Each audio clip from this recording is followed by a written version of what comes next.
di Indonesia. Hari ini kita belajar tentang kerajaan-kerajaan maritim di Indonesia masa Hindia. Oke, jadi pengertian dari kerajaan maritim itu sendiri, kerajaan maritim itu adalah kerajaan yang berkembang karena kekuatannya di laut. Jadi pada kerajaan maritim itu pastinya berada di dekat laut atau enggak di perairan gitu ya. Nah, tujuan pembelajaran hari ini yang pertama itu ada mampu mengidentifikasi karakteristik utama pada kerajaan maritim Hindu Buddha di Indonesia, Kutai Tarumanegara, Sriwijaya, Mataram, Kuno, Singasari, Majapahit dari aspek pemerintahan, sosial, ekonomi, dan kebudayaan dengan tepat.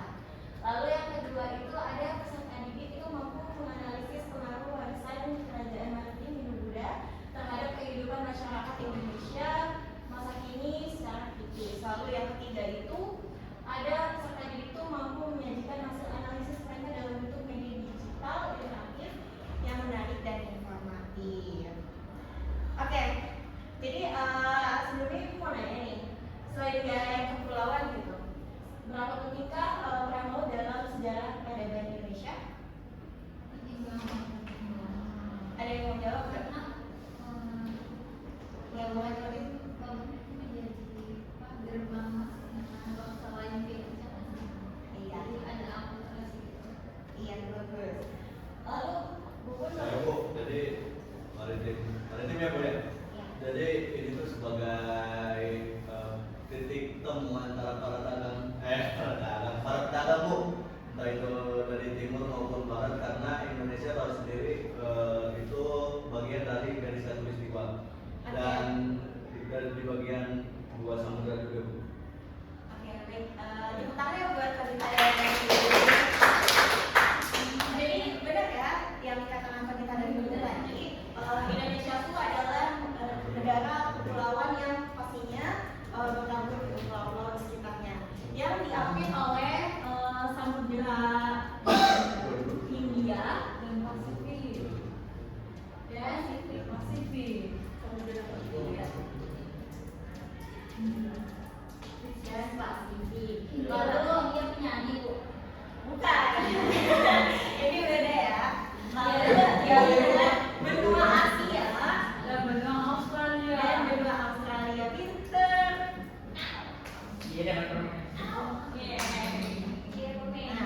Nah, jadi proses masuknya Hindu Buddha di Indonesia juga melalui teori-teori seperti ada teori Brahmana, kemudian teori Ksatria, teori Waisya, dan teori arus balik.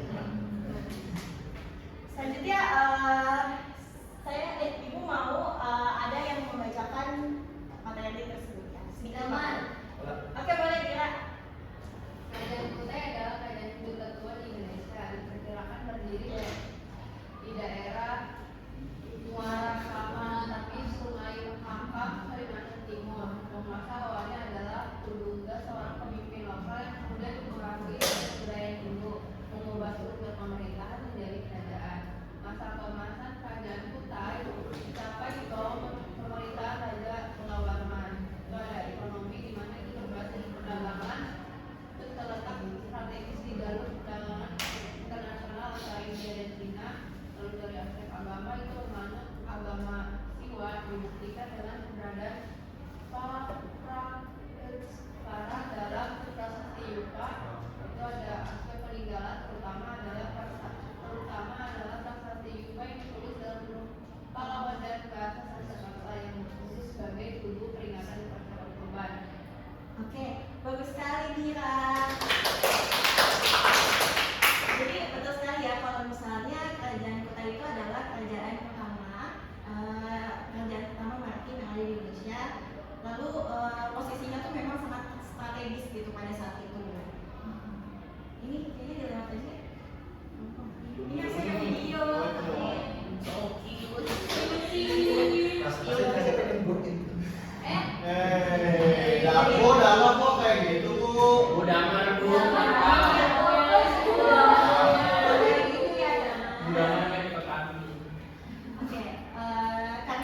tidak bisa disetel gitu, jadi kita langsung lanjut aja ya. Dan mungkin kalau misalnya dijelaskan semuanya bakal makan waktu, jadi ibu mau langsung di sini kita berdiskusi gitu, dibagi menjadi dua kelompok. Yang pertama kelompok di kanan, lalu kelompok kiri. Nah, boleh kalian scan? Iya, main kartu. Ini kan. Jadi di sini kalian itu membuat infografis hasilnya dari materi yang ada di PPT. Jadi langsung aja ya. Ada nggak? Ada bu. Ada bu. Ada bu. Pulsa ini. Ini kan ini ya. Infografis ini bikin yang pertama. Tapi ininya tadi bu bisa bu. Bisa ya. Langsung ada bagi. Tapi intinya paut bu. Aku ya. Iya bu, ini ke kampus. Udah bu, ini video aja. Oke, langsung aja ya ke kalian membuat LKPD dari PPT yang saya share. Jadi dibikin lebih ringkasnya lagi seperti apa. Nanti di akhir bakal ada rumus atau evaluasi yang bakal kalian kerjakan.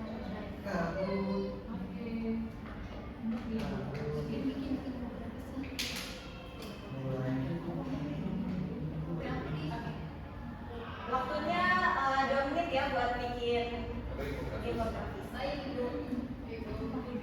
Nanti hasilnya bakal perwakilan presentasi ke depan.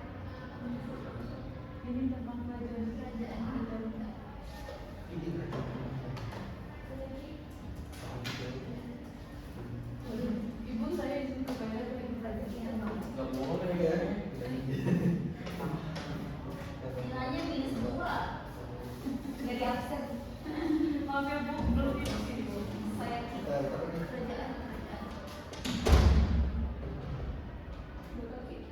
Gratis. Iya, marah nggak merhatiin bu. marah dikurangi 20.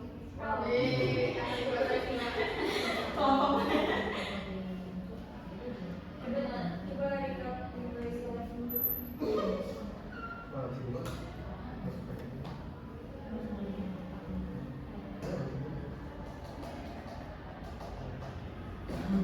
Ibu udah bu, kelompok kami Udah. udah. Oke, siapa nanti yang mau baca? Yasmin. Yasmin, boleh Yasmin. Kelompok 2 udah. Ada yang dibungkin nggak? Oh iya. Ya, keren kemajuan.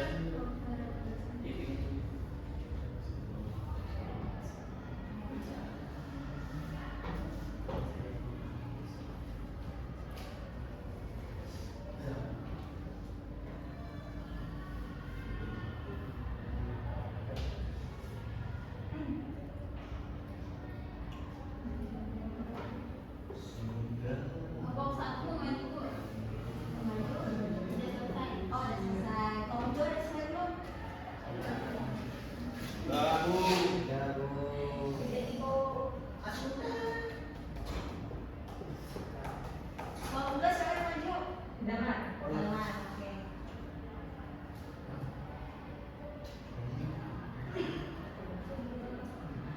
Hasil infografisnya kirim ke ibu ya. Iya, Nanti Bu. mau ibu nilai desainnya kayak gimana deh di sini. Itu saya punya sendiri, bukan yang bantu.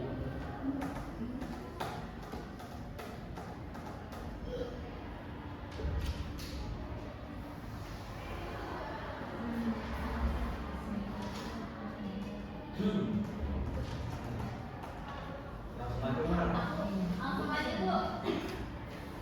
Oke. Tadi siapa yang maju dari kelompok 1? Saya. Oke, boleh, oke. Yang kelompok 2? Jalan. Marah. Apa itu?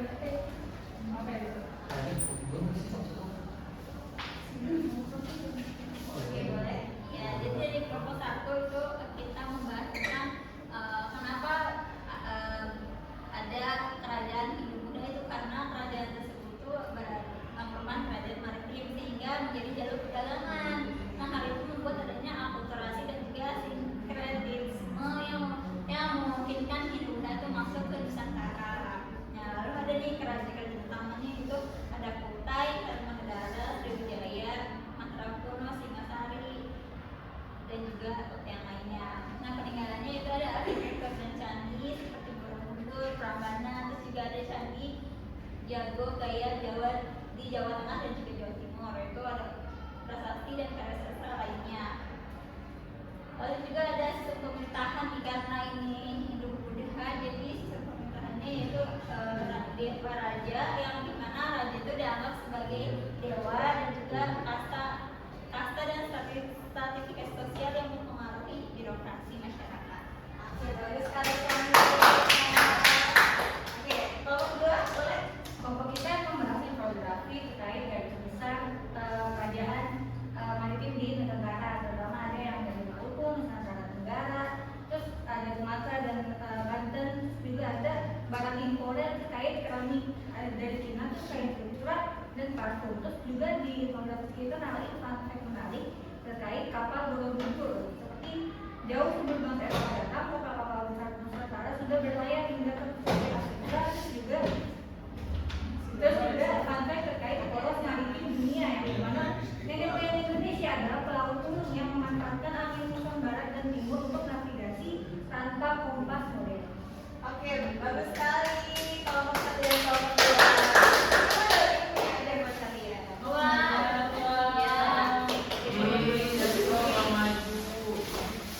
Ini buat kalian yang nonton sebenarnya nggak usah dikasih.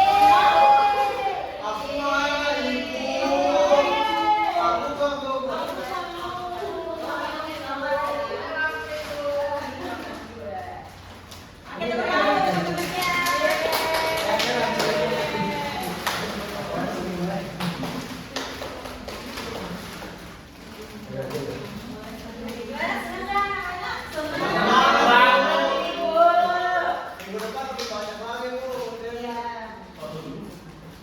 Sekarang waktunya kita buat membacakan evaluasi dari hasil yang didapat kalian. Boleh bisa. Udah Bu. Ada sisa soal pertanyaan dan soalnya tuh soal waktunya. Ada juga bisa.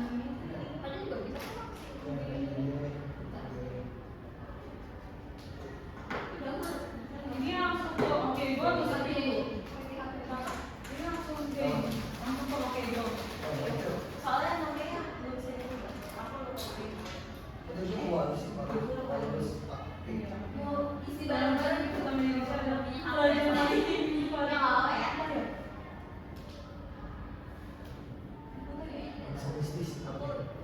Udah sudah minta Bu. masih banyak juga ya. Langsung saja.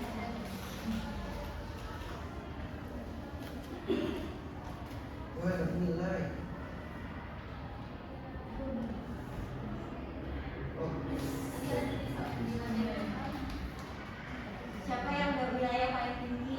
Saya. Berapa mana nilainya? 100.000. Ini pengalaman.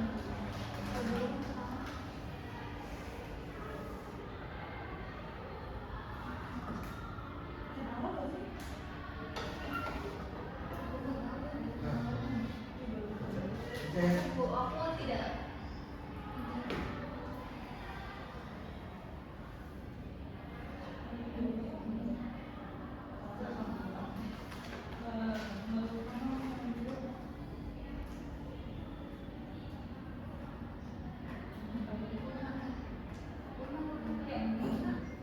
Bu, yang paling tinggi dapat berapa Bu? Iya, yang paling tinggi dapat hadiah. Ibu saya udah. Ya, Saya berapa? poinnya 480. Ih, keren. Saya ada lagi yang tinggi. Ada Bu, saya tambah. Ih, Kenapa Bu? Bilang ngerjain. Bu, saya Bu. 8.000 Bu. bohong. Bu. Oh, lihat Bu. 800. 800. 8.000 bener. Benar semua saya ya. Bu. Bis.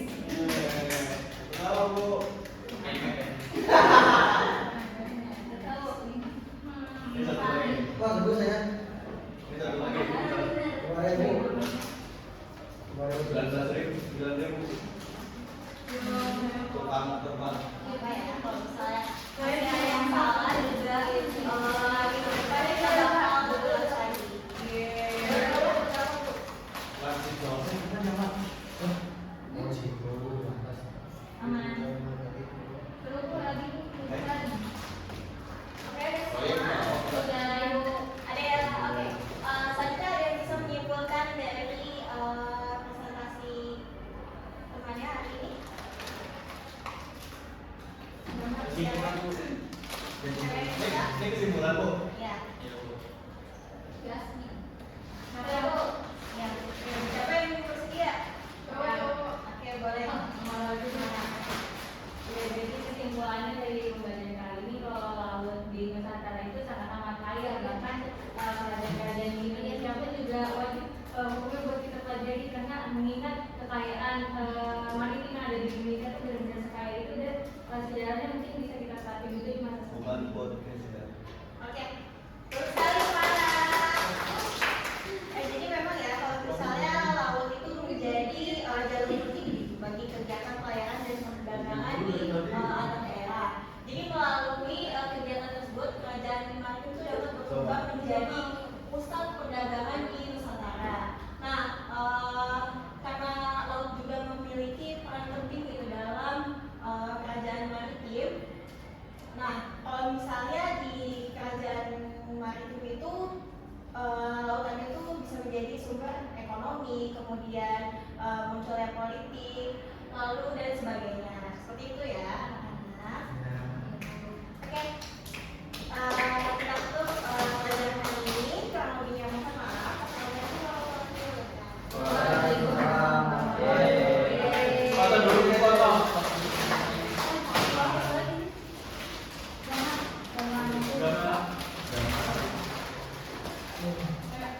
Foto kelompok. Udah selesai kamu.